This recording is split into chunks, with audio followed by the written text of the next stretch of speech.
think I'm the only one that's a commercial place that you can come right now. I believe so. I don't know, guys. You guys, so please let me know if great. there's more people doing that, because I don't know, but yes, yeah, because we're it's actually talking about that. yes, I think it's beautiful, and I don't know, it's just a question of time, It's very hard for me to promote because, for example, the laws, for sure, the city hall, they already know that I'm doing that already for 5 years, but for example, I cannot put, for example, posters on the street saying Ganja Yoga. Okay. Once I went on Blur and I put the posters on the street, and the policeman came, and then he said, if you don't take it off by tomorrow, there's a $500 fee for each post that we find on the. So I'm not allowed to do this. I'm not allowed, for example, to do, those packs that the people receive. There's a lot of different like flyers. No flyers. Mail out. Oh, no way. If I put a flyer, because people complain. Okay. So that's the thing. Exactly. So if I do that, just yoga, say yoga class, so it's kind of it's hard to promote myself, because I need people like you guys to come here to see what we're doing here and to say, oh my God, this woman is doing a great job. So that's why I'm very happy to, to have everybody that supported the cannabis industry, specifically the guns, and like you said, I'm particularly, a lot of people, they connect stoners and easy yoga, and that's not. You came to my class to see. It's like my students are. I consider that a lot of them are athletes. Yeah, so they come exactly. exactly. That's what it felt like. So and it's very interesting, because some people they come here, they don't spec. And I even have yogis that sometimes they come to my class. Oh, I do yoga, no problem. But I smoke sometimes, but I want to do the class. In 5 minutes, I see the tongue out, just completely passing out. Know what I mean? Like, oh my God, what the heck is this? But this is the line that Lu promotes, because I haven't been always like that. I love exercise. I do other forms of sports, not just yoga. Actually, I don't like too much systematization. So in my yoga, you're gonna find elements like capoeira from Brazil. I did the capoeira for so many years. You're gonna find movements of capoeira, and I might pick it up some weight and do some kettlebells in the middle of the class. I might do some animal movement. So I kind of I like it. Yes, I like it that mix things that we're looking for in the end movement. I like to move, and I think cannabis and movement is just so beautiful. You know what, it's very hard to keep up with the laws, because it's changing all the time in such a speed that we don't know. Today something, dispensaries are legal, tomorrow they come and they close everything. Today they say that I'm fine. Everywhere, every time that I went to a magazine or a newspaper, blah blah blah, they always say, oh, if we want to, we can go there and close her down. But it never happens. I'm here 5 years, you know what I mean? So, but like I said, this is not a dispensary. You guys come here, you guys bring your herb. I share my vaporizer, and I share, my blocks, my blankets, and my things. And maybe, you know what I mean? That's why they don't bother me. So it's changing, guys. I don't know what's gonna happen, you know what I mean? So, but there is for sure many people like fighting for the right of smoking, you know what I mean? Not just for medical marijuana and for people that are in need, but for people like us. I cannot say that I have nothing. I don't have an injury, you know what I mean? I don't have nothing in my body. I just like the practice of me be able to do even more harder than my ability in my normal self. So with the cannabis, I can go even more than that, because it can start to, you feel in the class, you feel your body more. So you have a more awareness of what happens. And I think this is my experience. Many years doing yoga classes with people, it was like that. People are super stressed. We are super stressed. Even me. Don't look at me as a yoga teacher and say, oh, their life is perfect. No, this is like, I don't like actually when people look at us, the perfect guru. No. We are in the same, you know what I mean, like everybody else. So we have our problems, we have our stresses. And I think like people can still come to a yoga class, be doing a yoga class, and still think, oh my God, I gotta pay my credit card. Oh my God, I'm gonna have to pick up my kid from school. And there's so many thoughts going on, like in such a speed that you actually don't enjoy the class. One funny thing that happens is every time I do a class without cannabis, as soon as I finish Shavasana, I ring my bowl. Ding! What a way they stand up. They're like, let's go. And they pick it up and go. Which is, I was like, whoa, give a little time. My cannabis people, I almost have to tell them, guys, class finished already like 20 minutes ago. And you see, it's long. Yeah, it's an hour and a half. Yeah. But it really is 40 minutes of asanas. It's not all that an hour and a half. Like practically we spend like Perhaps 40 minutes it's because smoking. we've smoked that. Yeah. It makes it feel like Yes, wow. but you know what? It's so funny. All my students say, "Lu, look like that your classes end. They never finish. We're like here. Oh my God, I want to finish this torture. You know what I mean? I never finish. But I believe it because it's so hard too, and I put you guys to hold a little bit more in the poses, and it looks like so endless. You know, you're there doing something. You know, holding like, oh my God, I want to kill this woman, but it's okay. In the end, you guys love me. Yeah. 13 years old, I started doing martial arts. And 16 years old, I was already a carioca champion of judo and jiu-jitsu. So, and then I came, my background was fighting from Brazil. Capoeira, judo, jiu-jitsu, a little bit of boxing. I used to hang out with all those, you know, those fighters from Brazil. So when I came to Toronto, I was 21 years old. I tried to do that a little bit, but you know, the immigration life, I didn't speak English by that time. And then I have to go back to school. So it was very hard to maintain job, English, and new country, and have to speak, so I kind of let go of this. But then 23 years old, I married a bodybuilder, so and then I keep going with the fitness. Then I have my kids, became personal trainer, and then one more time, so fitness come back. All my life I did exercise. I think by the age of 30, it's when I find the yoga. So which came first, ganja or yoga? Oh, for me was yoga. Actually, pretty much, guys, I was before a couple of years ago against the marijuana. Yeah, okay. Because I didn't have the knowledge, you know. And before I started for sure to do the Ganja Yoga, which is already 5 years, but I was talking about, let's see, maybe 8 years, even maybe 9 years ago. My daughter, she used to suffer from juvenile arthritis. And when she was 8 to 7 years old, she was very severe inflamed. We're talking about she was not walk, her spine, it was like not turning her. It was really bad. She was really a disabled child. And this is when I kind of flipped things around. I started to stop to buy junk food, you know what I mean? Like even the little, here and there, eating some things on the street. So we kind of, organic food, juicing in the house, and doing a lot of, so I connected completely to the mother nature. And they stopped to take the meds, and I introduced for my daughter cannabis. And magic starts to happen too. For sure, she has a marvelous doctor that I have great luck in my life to find this naturopath, dark person, and he helped me through her healing. But Lila Lu is still today, she's a cannabis, smoker, because it just makes her feel good, her joints, she feels stronger when she do cannabis, specifically when the winter comes. Now she's completely normal. Imagine she healed. If I show you a picture of 8 years old, a completely disabled child that could not bend her arms, her fingers were like this, wow. You would come to my house, she would be like this. And today she's completely normal. She's 17 years old right now. She's playing guitar, she play piano, she play banjo, she play all kinds of instruments. She's a yoga teacher. Wow. Last year she did my yoga teacher training without me. I have 2 girls and 1 boy. And I never want to impose what I do for them, but I think for sure, which parent that's a yogi would not like the kids to do the same? And both of my girls said, I want to do the teacher training. So they did the teacher training, and both of them are already teaching. Specifically for Lila Lu, it was very emotional to teach Lila Lu, because in the end of my teacher training, I have to do a test, like I do with all my students. And I was sitting on the back of the studio, and while she was doing yoga, I have tears in my eyes, giving the notes of yoga, and say, oh my God, look at this girl now it's moving the body, you know what I mean? And the cannabis, when it came in my life, it was like just healing and giving, alleviate us from the stress that we have, not from just the spiritual level, but the physical level. So in all kinds of everything that the cannabis, that I learned about cannabis was about that. It was about love, healing, and connection, and peace, and never was harm.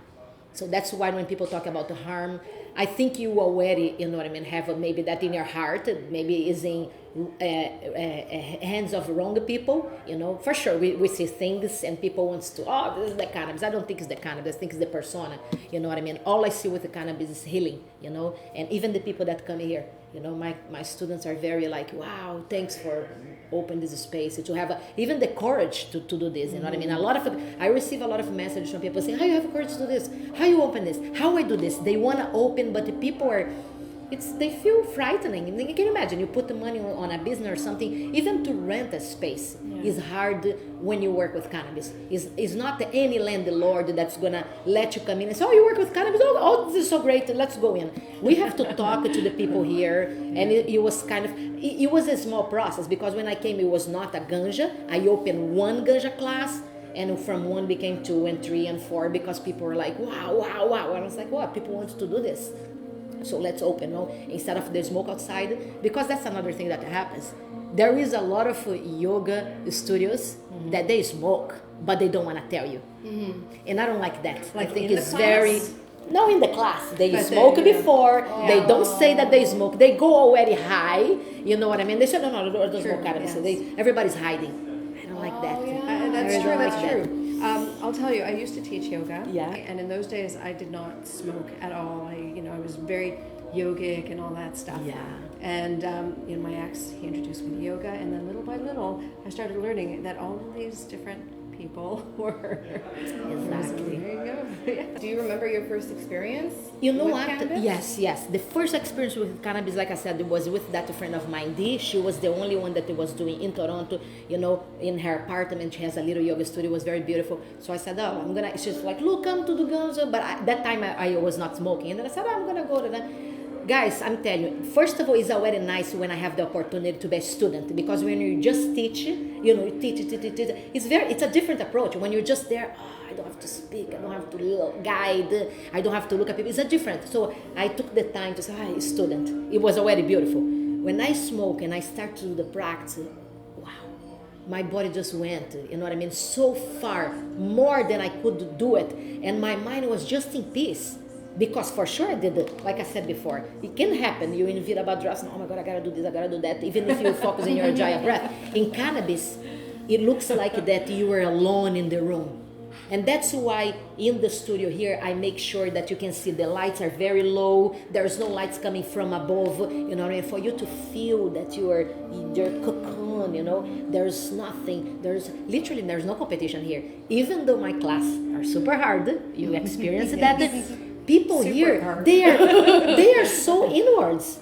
They are so, I don't see them looking. Yeah, and I go to another yoga. So guys, I don't want to talk bad about the others. Not that's not my point. I just give an example that yoga can be a very competition thing. Who is the most thin? Who is the most tall? Who is the most ballerina? And that's another thing too. You experience that. That's why I have a lot of men here. Because men are gonna look and say, true. I want to do yoga. I want to smoke cannabis, but I want somebody to kick my ass. Serious, to tell you the truth, they are not going to come to the class, that's so smoke true. and just be You have had the most men that I've ever seen in any exactly, really? exactly. Yeah. Full of strong men that you would look and and say, the oh women my too. God. The women that were here, not that many, but strong women. Exactly. Clearly. A lot You of have a people. following. Exactly. A lot of people saying that. They say, look, how come you have all the men? I said, yeah, because they were kind of. They went to other yoga places, but they felt left out, because you go to the yogas. Come on, guys, what's the stereotype? It's like skinny women, tall, like ballerina. They open it, and the guys are not there, but now they are, because they have opportunity to come to a place that we build from that. You know what I mean? And now they feel, I'm telling you, it was very different from my eyes to train people with no cannabis and cannabis. If I train 2 people in the same time, in 6 months, the one that smokes are going to go much further. And on all the aspects. I'm not talking about just the physical body, even in the mind. Because I see men here in the end of Shavasana crying. And this is very beautiful. Yeah. For a man to come to a place and they come to me and they say, man, I can't believe that I'm crying. Why?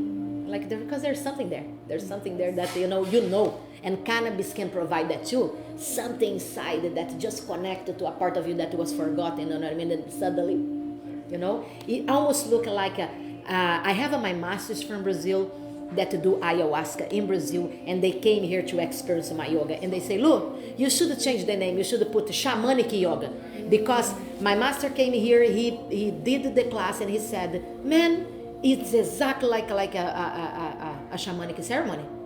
When you work with the cannabis, it was so. And my students call that too. They say, Lu, I have to go at least once a week to see you. They say my church. They call that the Church of Lu. Because very beautiful to see the smoke and even that the passing of the bags, you know. See, a lot of times, some people ask me, Lu, you know the vaporizer, no, the Volcano, you pass the bags. For sure, if you prefer to buy the tip just for you, you can go in front of the shop and say, Lu, when you pass the bags, I'm gonna take the tip and put my own and do it. Yeah. But I never have a problem with I sterilize everything when we finish the class, we finish. But I think there is something about connection of a passing. Mm-hmm. A lot of people, germs and da. Please, guys, no. I'm 5 years doing that. Nobody never told me. I think there is something, but there is something about the sharing and that thing. Just to buy. Can you imagine if I could say PAX class or vaping class, and we buy our vaporizers there, and everybody would have their own individual thing here. It would not be the same. The reason that classes start to connect the one and the other, and they know. Everybody knows everybody here. They hug each other like, oh my God, how are you, Jessie? How are you? If you still come into the class, you're going to experience that here, that they don't experience in other places. You're a hugger. Because Brazilian, no? It's Brazil, no? Brazil. And when they pass the bag, hey, Jessie, here we go. And just that connection with the eyes that I'm passing something to you. It's very beautiful. It's very different to go to another yoga place. You put your mat and you sit there. Teacher is in front. Yeah, everybody's looking that place. So teacher is the center of the attention in front of yourself. I make sure that I put the people looking each other here. I'm there, but you guys are looking each other. So there is a whole different approach of, connection. That's what I want to build to more than I love when you guys can say, oh, I feel so strong right now. Oh, I love when people say I'm doing Ganja Yoga and I'm feeling strong. It's so beautiful to see that. It really gives me a high. But most important is the connection that people have here, one to another. They make friends, you know what I mean? I don't think, because like I said, guys, I'm Brazilian. In Brazil, that's how the classes are like that. If you guys have to experience to call any class of Brazil, not just yoga. It can be kettlebell, it can be Zumba, it can be anything. You're gonna go there, they're gonna say, Jessie, how are guys, this is Jessie, and blah, blah, blah. Everybody is connected to everybody. And this is something that's come from my blood, you know. Do you feel like it's missing in Toronto? Oh my God. This connection. Oh my God, yes. Sorry to say, but yes. No, yeah, I go to a I lot of agree. places and I feel like that. When I go to the places, I feel like that. They just say, what's your membership? Did you pay? Okay, that's the only connection that they have. Where's your membership if you pay front? Anyway, I don't like that. So I stay here in my bubble, guys. Please come, and see the connection of the people here. Yeah. That's maybe just a Nordic thing because, where it's colder, people are generally colder. Oh, for sure, definitely. But you guys like that too. It's not that you specifically say, I'm a cold because I'm from North America. Because when I open up and the people, for sure I have a lot of Brazilian people here. Yeah, they're easier, But when they come, blah, blah, blah. Everybody loves. Who doesn't love? You know what I mean? To be hugged and to be, love, so... Yeah. Do you get a lot of the Portuguese community as well? No. Actually, my Brazilian people that I can say, even the Brazilian people here, I would not say a lot of them. It's my close friends, you know what I mean? My sister and my brother and my family is huge, you know what I mean? Wow. And I would say a couple of friends because I don't think the Brazilian community is supporting what I'm doing with the cannabis, Okay. I still have some Brazilian people here with the mind of Brazil that oh my God, what the heck this woman is doing, you know what I mean? So it's just a few of them that are very open to this practice, Yeah, cannabis, I mean, it is medicine. It can be looked at as medicine. Yes. But people are looking at it as a drug. Yes. Rather than a healing tool. Exactly, because that's the story that they told us for a very, very long time.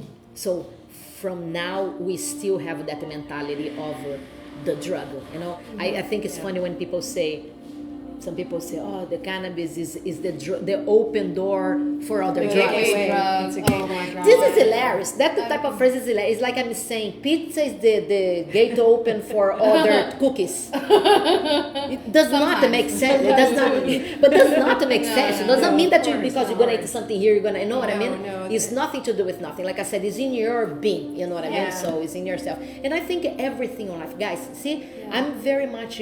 Even with, like example, food-wise, I don't like very much when people say, this is the right thing. There is no right thing. There's no veganists and vegetarians and the raw foodists and the breatharians, you name it. You do what the heck is good for you. because you came here just to experience you. And whatever is on you, I have nothing to do that. So what I'm doing here is just giving a little inspiration. Probably you came to my class and say, oh, I like this woman. I like Lu's vibe. And you might say, Lu, what do you eat? Does not mean that's going to work for you. Cannabis is not for everybody. You know, some people smoke cannabis and they feel anxiety and they feel da. But then it's maybe, maybe their hormones. You know, they have too much. Also too, like the different types. Does that, for sure. We have. Imagine how many strains do you have now? How many, sativas and hybrids are now, and they mix now. So hybrid mixed with sativas and some percentages of indicas and the hardcore kushes. For me, to smoke a kush. Oh my God, no. Just if I am beside my bed. Literally, I want to go down. Then I like to smoke some kush because I'm already, bam. I cannot even function. I cannot even speak with the kush, you know what I mean? So it's not my thing, but I know Lu. I know my body. I have some friends that they love kush. They're like, oh my God, they smoke kush and they can have a creativity and they can go work and they can do things. I'm like, wow. So see, different for everybody. I'm not trying to impose in your cannabis and say, hey, come here, everybody smokes. No, but this maybe is a nice way to introduce something so clean because the studio is so nice, the people are so nice. And normally, the first time that the people they try cannabis is in a sofa with a television, they're drinking already beers, and somebody saying, oh, let's pass the joint. Yeah. You might have a good experience, but you might have a horrible experience. Once you put alcohol with it. Exactly, and then you mix that and you say, oh, this is what it is. No, this is not what it is. Maybe you have to go to a content that is more nicer with shamanic music, with with the people chanting. Imagine chanting in cannabis is so beautiful. You listen the voice when you chant the Om in the class is the most beautiful thing. You feel the energy in your whole body. Everybody, even it's so beautiful. Yeah, it's a whole different level. So you're a supporter of psychedelics. Yes. I want to hear more about that, specifically your ayahuasca experience. Yes. No, I'm a daimista. I don't know if you guys know Santo Daime, the doctrine of Santo Daime. So it's a Christian doctrine from Brazil, created by Mestre Irineu. It's already... I think it's psychedelics, guys. I have been drinking ayahuasca for 8 years now of my life. And in the last month and a half I went to Brazil, I drink a lot. Practically every weekend, like Friday, Saturday, Sunday, ayahuasca? During the week, because in Brazil is legal for religious purposes. And in Brazil we have all kinds of different ceremonies, all kinds of different religions where they take ayahuasca. I think psychedelics are very beautiful, but for example, I'm not too much a fan of psychedelics and rave. I am not, even though I did it before, experienced when I was a little bit more younger.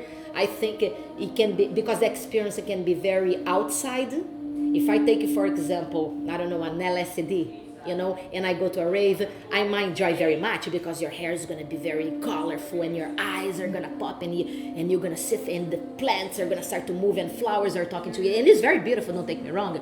For sure there's something to learn that. But then it's outwards. I like more the experiences with a substance that you go inwards. I would prefer to take my LSD and close up the lights on my house, go to my bedroom, make sure that I have a water, make sure that I have somebody taking care of me, that I know, hey, I'm gonna be there for 12 hours. Hi, please just make sure that I'm good and everything is gonna be no light, nothing to disturb me. Then I'm gonna go inside. Because I think the teacher is more, it's more intense. It's what is inside, what I have to figure it out. About Santo Daime, like I said, is a doctrine. It's very hard. It's a lot of people don't like it because it's very, I would say, almost I call military. It's everything is very organized. The women on one side, the men in the other side, and we have dance work, and we have a work that to do concentration. It's very much like a church. We stand up and you sit and you sing and we play the maracas, and they have the table in the center where we have the musicians and the puxadores and the women that sing the hymns. All the teaching of Santo Daime are in the hymns. Is that like Santeria? I mean, a little bit is sounding like Santeria. Santeria? From like the Dominican Republic. I don't know what is that, the Santeria. Well, what you're describing sounds very similar to that. And there is a lot of ceremonies very much like that. Even like with the magic mushrooms, like Tia Sabina, if you go to her if you see YouTube her ceremonies, she used to play, give mushrooms to the people and just pray, Ave Maria, cheia de graça, Senhor é convosco, Hail Mary, shall be thine, the whole night in the dark. So it's very church-wise. It's not that, but some people prefer shamanic ceremonies. With the Peruvian one, you would drink ayahuasca. The shaman is there, and you have the time to lie down and, you know what I mean, deal with your own things and your own traumas and your own experience. I think Santo Daime is more a community thing, because you always are very welcome to do your process, vomiting and do whatever you have to do, but you are supposed to come back to that vortex that we created instead of staying there, because it's very beautiful to stay there, and it actually sometimes it's easy. You drink ayahuasca and you're like, oh my God, look at my shit here. In Santo Daime they say, hey Jessi, let's stand up. How much is the power of Jessi that you are in this brew? Lots of things has happened to your mind, and you are speeding like mind is working 1,000 miles per hour, and you feel sick, and then you have to stand up and say, I'm gonna go dance there with my brothers and my sisters. So I think for me, that's what this doctrine gives to me, that strength of be a good worker, be a good person, and give to the planet, you know what I mean? Some people, for example, don't like it, and I respect that. Some people prefer that other form of a ceremony, go lie down and do their own process and have a shaman. A shaman for me can be very much, you can look at shaman as an authority. In Santo Daime, for example, there is no authority. You are the authority. You are the authority, because if I'm feeling sick and you are beside me, I'm going to say, Cyndi, can I have a glass of water here, please? I don't need to wait for an authority there to give me the water. So if we are beside each other, we're going to help each other. Maybe I need a bucket to throw up, or to say, Jessi, please give me the bucket. Or if you're feeling sick, oh, Jessi, you want to lie down, you want me to do something. So it's very beautiful that community want to help another. So that's why I love Santo Daime very much. Like I said, guys, I'm in this doctrine for 80 years, you know what I mean? Unfortunately, it's illegal here in Canada, so they don't have it here. That's why I have to go to Brazil to do that. Have you ever had a bad trip? For sure, a lot of bad trips, a lot of things that was very frightening and very but nothing like I said, that always I have people to take care of me, you know what I mean? So never something that put myself in danger, But I believe it was dependent kind of how you take your life too, you know what I mean? That's how far you would go. And the responsibility too. I'm very responsible when I take the stuff by myself, you know what I mean? I would never pop 5 tablets of LSD and put straight into my mouth. I'm not crazy, you know what I mean? I would go literally completely fucked up crazy, never would come back here, not even to give a Ganja Yoga, probably business would close because it would say women is crazy, So I think you have to be responsible. And the kids today, you know what I mean? So now it's a new thing right now. I'm going to discover myself. But I have experienced people, even here in the studio, losing their minds because of the psychedelicals. Not because they have a bad trip, because you started to see things that's not from here, that's not normal that you experience. You started to manipulate it from the other realms. And you can get really connected to that, and when you come back, you're in stage of, oh my God, I see this, I see Virgin Mary, or I see this alien, or whatever you experience that, and you want to tell that to the people. But can you imagine the people that never took that and talked to the same persona? It can be very frightening. I think like another thing about psychedelics is keep it to yourself. You know what I mean? You're gonna have your group of people that you can talk about this. Understand. That understand about this. I would not have an experience here and talk to, you know what I mean, to anybody outside, because they literally gonna say, this woman's crazy. She's crazy. She just lost her mind. You know what I mean? So that's why I think psychedelics is a very private thing. You know what I mean? You have to know with whom you do the psychedelic, trust the people, make sure that you do with good people. You know what I mean? Just like I said, to the safeties, so because you're gonna go to the other level, you know what I mean? So make sure that it's good, that you're secure. Have you ever gone to the next level and felt like you weren't gonna come back? Yes, very, very frightening. And when I came back, this is when I said, oh my God, how this life is so beautiful. This is when I was so happy to be back, because I said that this is really a present from the gods, because it's a moment like this, not just with psychedelics. I can go any moment, any one of us can go, even without the psychedelic. So when you have that experience of death and you have the time to come back, you're like, oh Lord, thanks for me to be here. Back?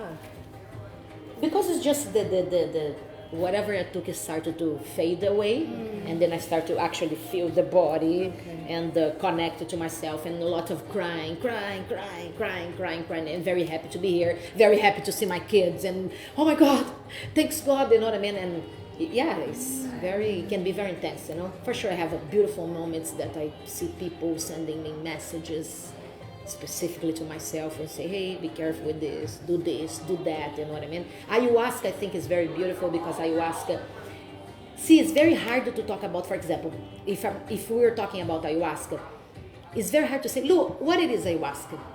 Your experience and just experience are going to be completely different. Some people go there, they drink and they don't feel nothing. They don't feel absolutely nothing. They say, I don't feel. Well, yeah, can happen. Many times happen to me that I'm in the ceremony, drink. I said, today, nothing wants to show, but it's okay. It's your body saying, not today. Maybe it doesn't want to show you nothing that moment.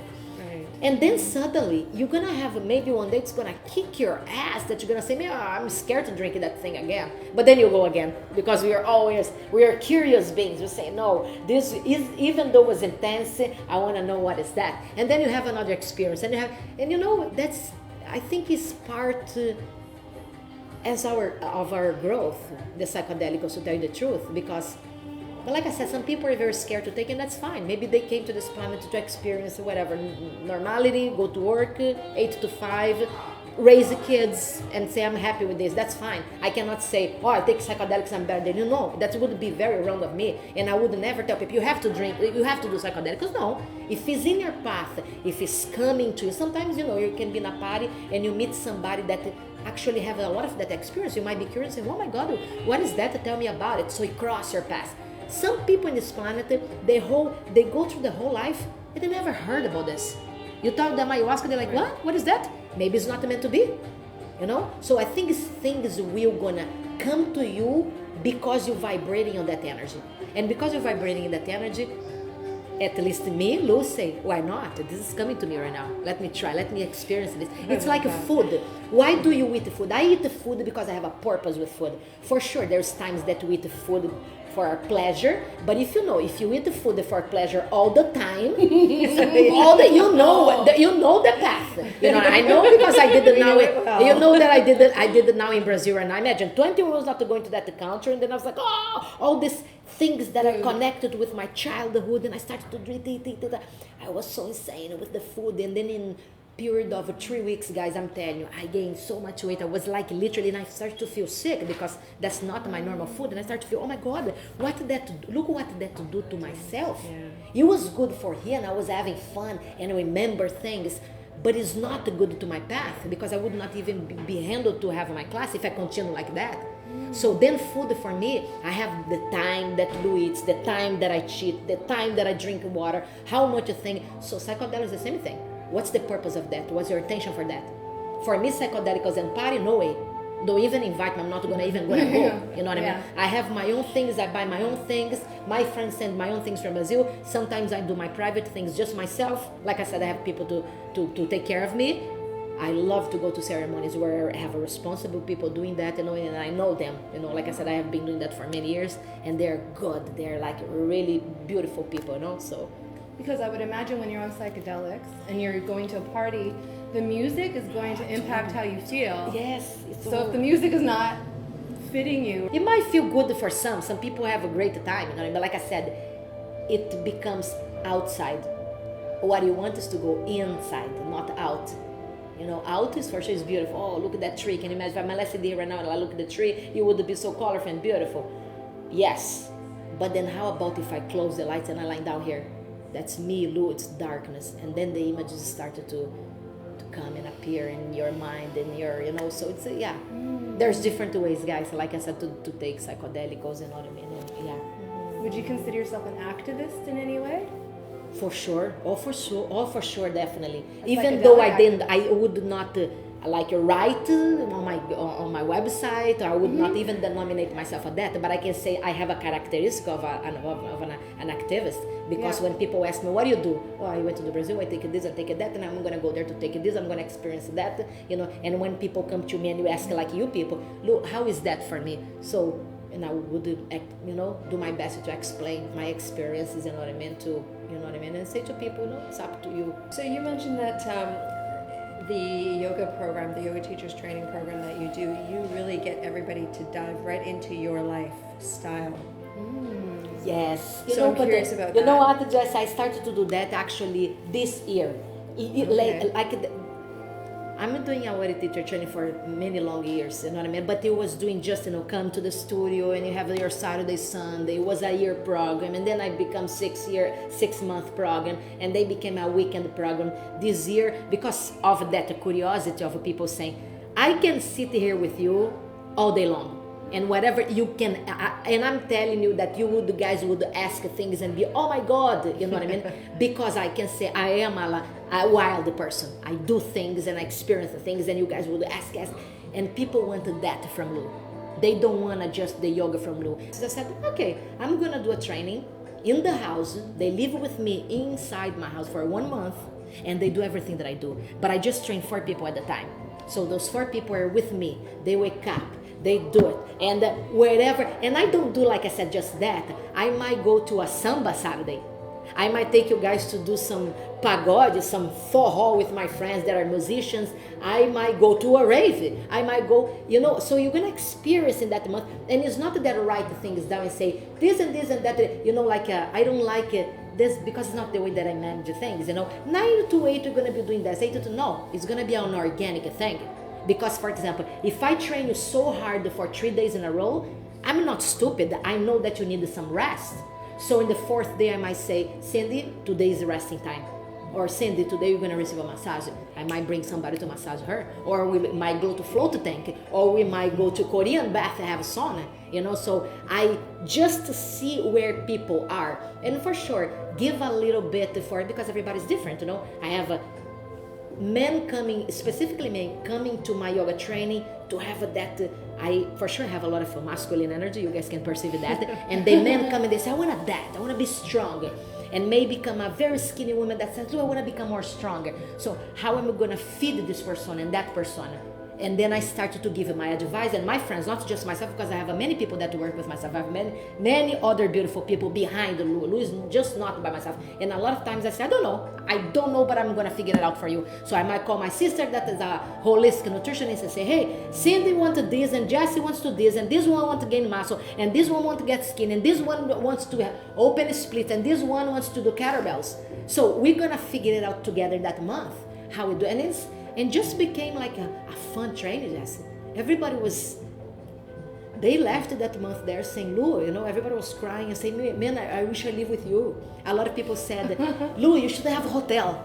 The Lu and then Hotel. Lu Hotel. And then you go there and everybody do what Lu do. So how often do you open your house to people to come into You know what? This year I did 2 times. I'm going to start one next week, actually. And I did the one in May. So 2 times. That's it. Because that's how much I can handle. It's a lot for myself. That month I worked a lot. We are talking about we are 24/7 doing stuff. Imagine Monday to Friday we are here learning yoga practice and learning yoga. In the night you guys have to come to the night classes because this is kind of your time to have your books and asking things, you know what I mean? Because for sure, what I teach you in the morning, it needs a practice. The practice night, you have to come, like I said, to the classes. And during the weekend, we're gonna do fun stuff or hard stuff or, I don't know, run somewhere and CrossFit or, dying somewhere, you know what I mean? Or doing something so crazy. So it's it's a lot for my body and for the people. So the people that take your training, are they all already fairly fit when they start, or no, and not where's at all. The worst? No, really? I'm telling you, not at all. Yeah. I didn't receive one person that was in that level, Jessi. That's exactly why they come, because they want that. I'm building from the ground. I never have somebody that says, whoa, I'm already here, boom, and never. So somebody like myself, would I survive this You month? would survive it. You would survive, Jessi, believe it or not. And it's funny because when I did the first training, I have a lot of, this was the age, 20, they were between, in their 20s, 20 to 30. Man, I was kicking their asses really bad. Wow. But like I said, they were and you know what? A lot of people came with they discovered certain problems that they have, like low levels of iron, because I have another, also a herbalist that work with myself. So before we start any engagement on the fitness, because some people would say, Lu, I'm extremely fatigued. I cannot wake up and go to the gym. I feel literally, they would wake up 5 o'clock in the morning and be like, I would see that person and say, what the heck is happening? So I would have to pick it up, specifically supplement and say, drink this to see how you're gonna feel. And then in the period of 3 days, this person, okay, Lu, I feel a little bit better. So maybe it was a mineral deficient of something. So like I said, everybody's kind of different, but in the end, they all lost weight, they all were super pumped, and they all want to say, Lu, I love you, but I gotta go too. I really have to go home and rest from you, you know what I mean? So when I hear about this kicking of ass, what does that mean? Are you like if somebody's like, oh, I can't do it, are you telling them to push through it? Like, how are you guiding? No. Okay. The thing is, for sure, I think the movements that I do was already very complex in my class, you know what I mean? So like I said, I would not be a beginner person. At the same time, I don't want to say no to that person, but I tell her, do whatever you can, respecting your body, because you know what? I have one of my students here, and this woman is big, you know?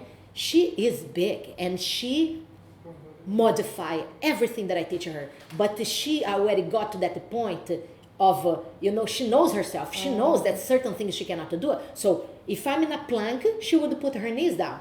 Okay.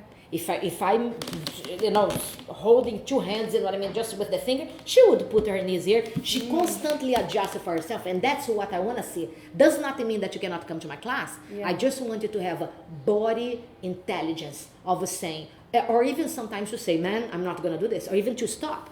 But the body intelligence, for sure, it would be better to come to the other practice if you never did it before, just to get familiar with the movement, and after you come here. The thing is that I hold the poses very long. That is tough too. You know what I mean? Stay in a pose very long if your wrist is not What's the longest that you've stayed in a pose? I would not say, I don't know, Cyndi, but I can see that's very challenging, you know, a lot of stuff with the legs and Virabhadrasana, that if you hold in Virabhadrasana for very long, you start to feel the burn. And when I start to see people shaking, it's the time that I say, I like that.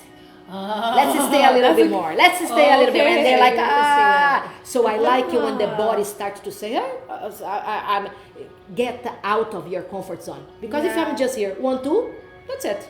1, 2, you go out, and then you would be able to do the whole class. The thing is to hold. And this is the moment that it is exercise, it is asana with meditation. Because then this time is the time that you cannot be thinking another thing. You're just going to be connected to your breath and say, man, that shit's getting harder. I'm here with myself. My legs is breaking down. What do I have to do here? It's just breathing. Breathing and connect to that specifically muscle, and try even to change the muscles that it's hurting more. And you know what's good for you. And you respect that body.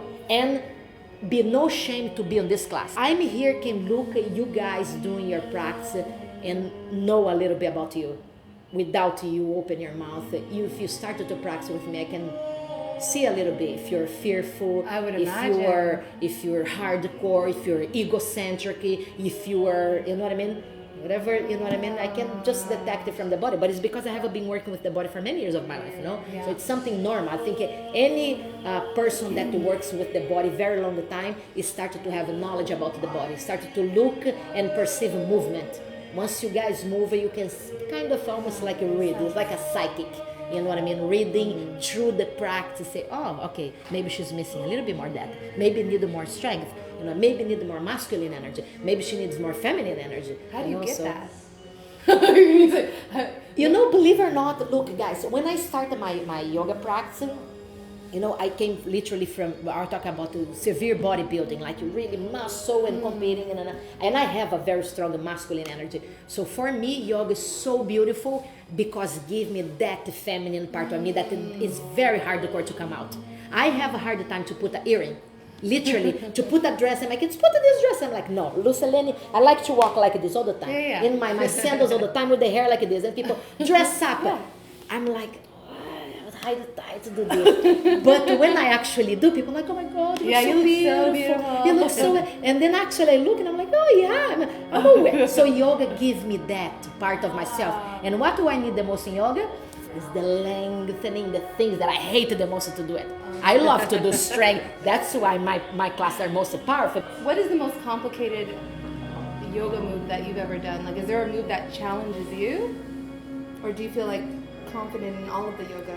positions? No, this actually, Cyndi, would be impossible to say all movements because we're talking over there's 3,000 movements, and some movements were made for men, specifically for young boys, that even for us women, because we have the hips, it would be very hard for us to achieve that, you know. But I think the headstands can be something very frightening because we are looking the world in a different way.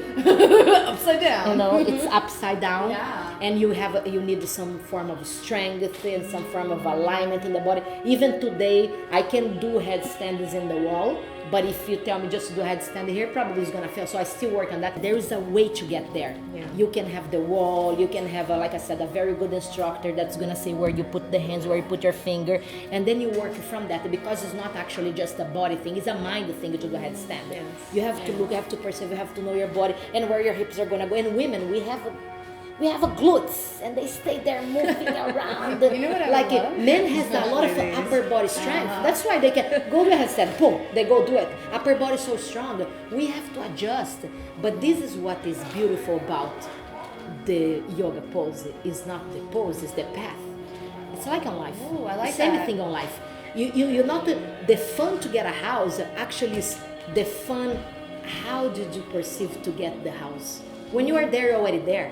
But how did you build the money? Did you put the money together? When you went to see the real estate, or when you went to see the house, when you got excited to get the house, where is going to be that house? Where are you going to put your roots? So all that path, it's so much more magical than when you are there. It's the same thing of a yoga. So the headstand, like I said, is one of the poses that I think people can get very frightening of saying, I'm not going to do this, walk away from the bottle, or they can say, Lu, I'm going to start to have some trust on you. You have to have a lot of connection to the teacher to be able to do such a pose, such a version, you know, because they say, Lu, I trust you, you know what I mean? So I'm going to do this little by little. You see people doing, and then eventually they go up, you know. It's so beautiful to see. Do you feel proud when you see that? When you see students? Very. My excel? ego goes up here. This is the time that my ego said, like, guys, please stop to do everybody, because for sure you feel good as a teacher that you can hold, and you see people that they really believe, they say, I'm never going to be able to do this. And imagine after 6-8 months, they say, Lu, I did an inversion. But like I said, more beautiful the inversion is what do you experience after inversion? When they vert, and the first time after, there is always have something that happens into their lives, that they come to me and they say, you have no idea, this has happened to me. And I believe this was a reflection of that power, that strength that people got in that moment, and there was transferred to the life, you know. So you are amazing. I feel energetic just hearing you speak. I would love to see our personal trainer do this class, because he's strong all over. Please tell him to come. Tell him to come, guys. Tell him to come from there. For sure. Yeah, we call him Superman on the podcast. Thank you so much. Thank you so much, guys. It was very lovely. Thank you so much. Thank you Please so much. share that with other people. For sure.